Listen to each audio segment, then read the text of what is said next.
Je vais revenir sur la journée du 10 septembre. 10 septembre qui était annoncé à grand renfort de publicité sur tous les réseaux sociaux, sur Internet, une journée qui inquiétait le pouvoir en place.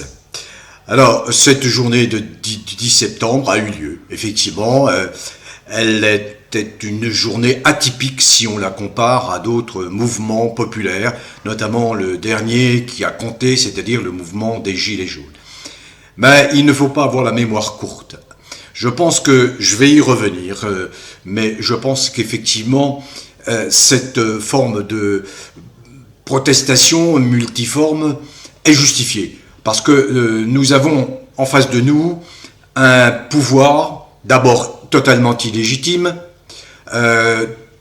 tenu par un imposteur. C'est un pouvoir hystérique. Et vous savez, Macron est vraiment un hystérique. Et je pense que ça a profondément marqué, j'en suis certain d'ailleurs, beaucoup de gilets jaunes. Il ne faut pas avoir la mémoire courte, il faut bien se souvenir que la façon dont se déroulaient les manifestations des gilets jaunes a donné le prétexte à se matraquer du cerveau, à se fou allier à ses complices, la police qui était complice, n'en déplaise à ceux qui ne tolèrent pas que l'on critique la police. La police est un service public au service des citoyens et non pas au service d'un pouvoir complètement détraqué, déjanté. Donc, voilà, cette journée vient de se passer, journée multiforme, journée bien évidemment que se sont empressés de minimiser les médias, une journée qui était aux mains d'un retaillot absolument pas reluisant, les Républicains, ce type ministre de l'Intérieur qui n'a cessé d'agiter les peurs ici ou là, de menacer, encore une fois, se mettant en infraction grave avec la Déclaration des droits de l'homme et du citoyen, notre Constitution, la Constitution de la Ve République. Ces gens à qui échoua un poste ministériel, aussi prestigieux soit-il, devraient se souvenir qu'ils sont ici par la volonté de règles qui ont été édictées dans le cadre d'institutions, d'une constitution, et que ces règles les obligent vis-à-vis du peuple. Mais c'est absolument insensé. Donc tout commentaire qui va protéger cette police extrémiste, je ne mets pas tout le monde dans le même sac. Bien évidemment, ceux qui me suivent, ils savent très bien que je mets en exergue, je mets en avant toutes les manifestations des policiers dignes. Par exemple, il y a eu cette réaction de la police judiciaire, la police intelligente, contre Macron. Je pourrais citer un tas d'exemples de hauts fonctionnaires, les diplomates, une cinquantaine de diplomates qui se fendent d'une tribune pour dénoncer la politique suicidaire de Macron, et ainsi de suite. Mais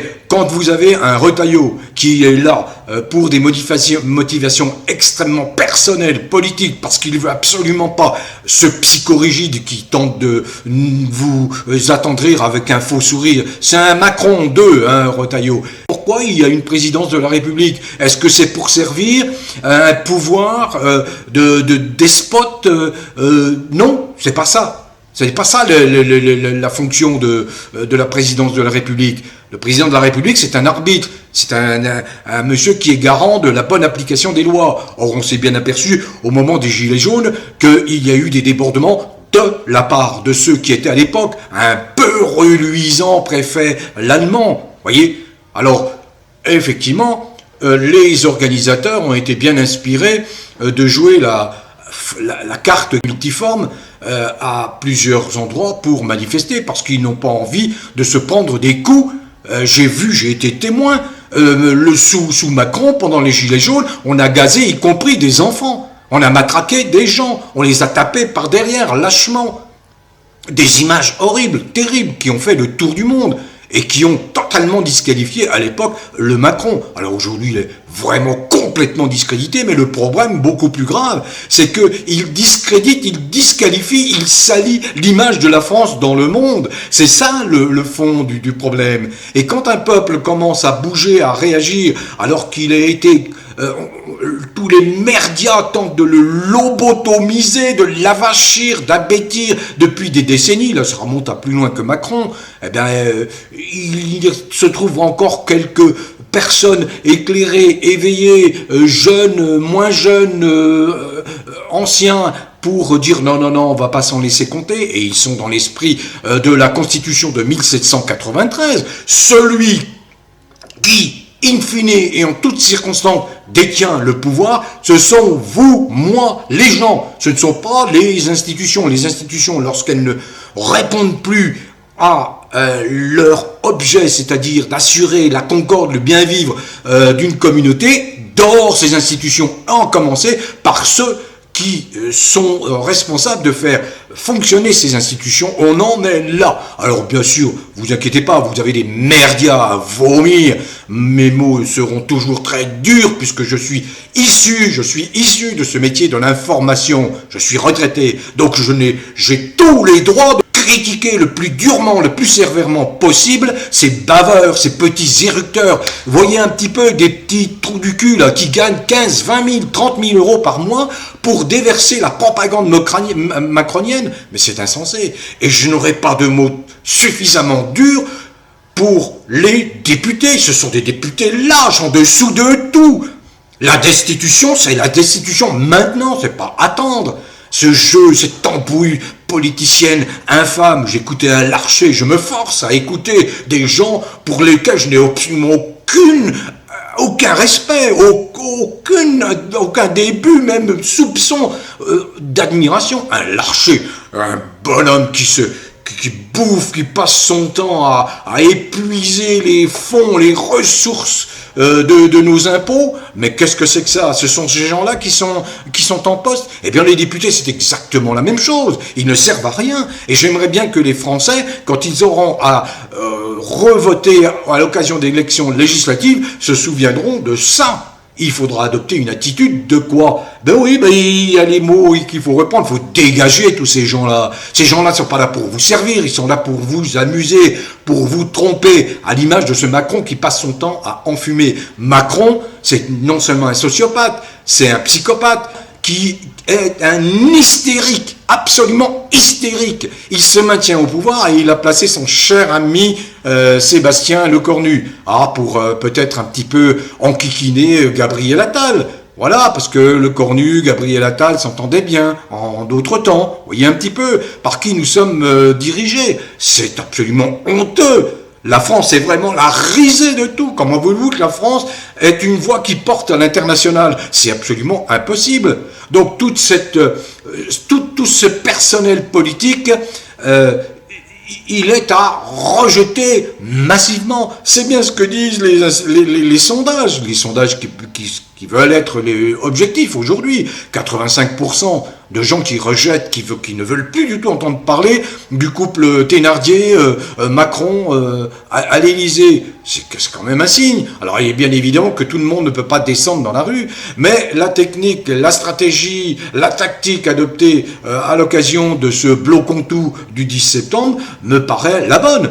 Multiforme, c'est effectivement le combat du maquis. Souvenez-vous, les résistants qui nous ont permis de vivre libres, eh bien, devaient agir de la même façon que hier les gens ont agi, c'est-à-dire nous sommes des maquisards qui luttons contre une guerre interne qui nous est faite par un groupuscule de déviants à l'Élysée, tout simplement, et groupuscule de déviants cautionné par la population, par la classe politique, ce qui est à vomir, de tous les bords politiques, hein. Je parle des gens qui siègent à l'Assemblée nationale.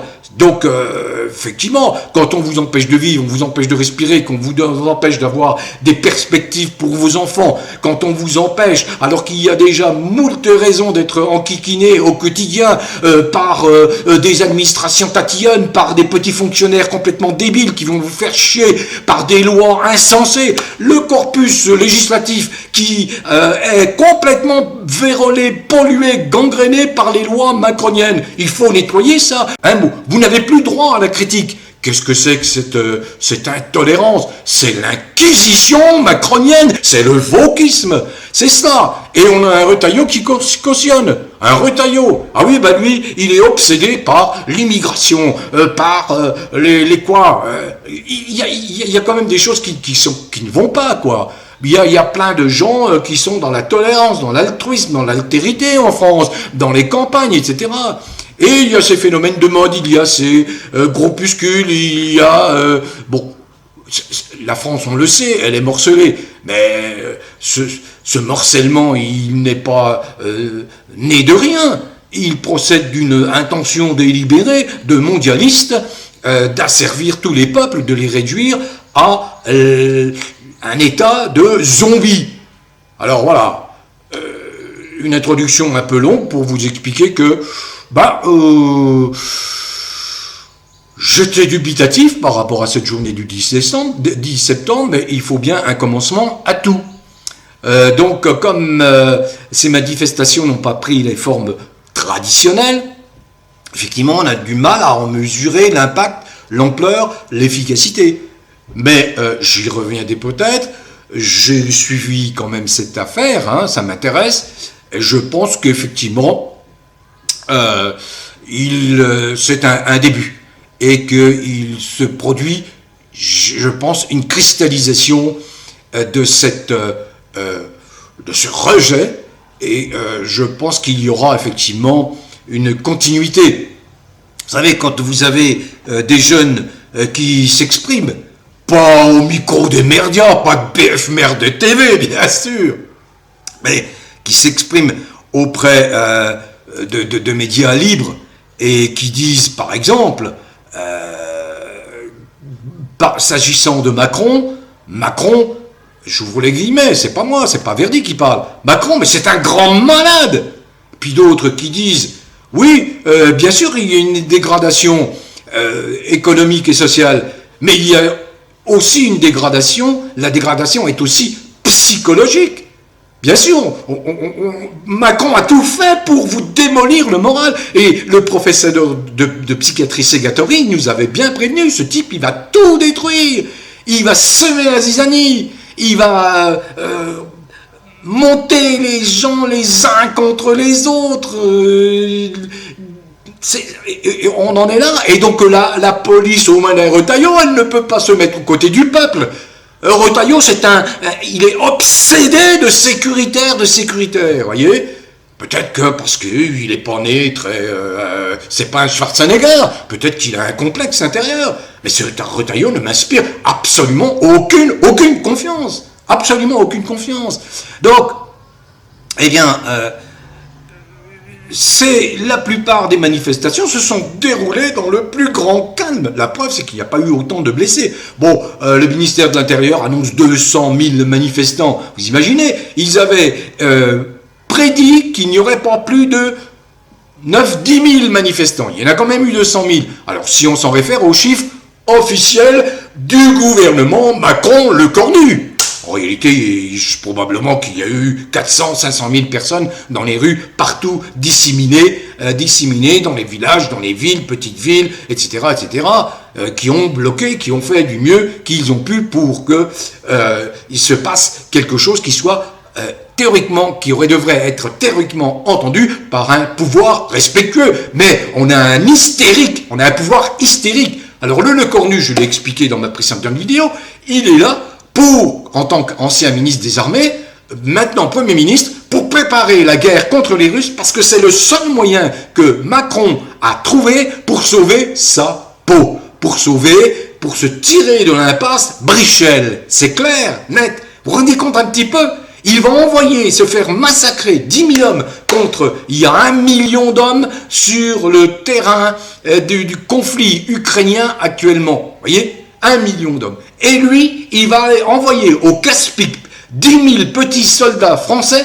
Pourquoi? Juste pour sauver sa peau. Mais voilà. Donc le Cornu, ancien ministre des Armées, devenu Premier ministre, a toute latitude pour déclencher, envoyer des jeunes gamins, nos gamins, se faire massacrer sur un terrain d'opération, un terrain de guerre qui ne concerne absolument pas la France. La Russie est une de nos meilleures grandes amies.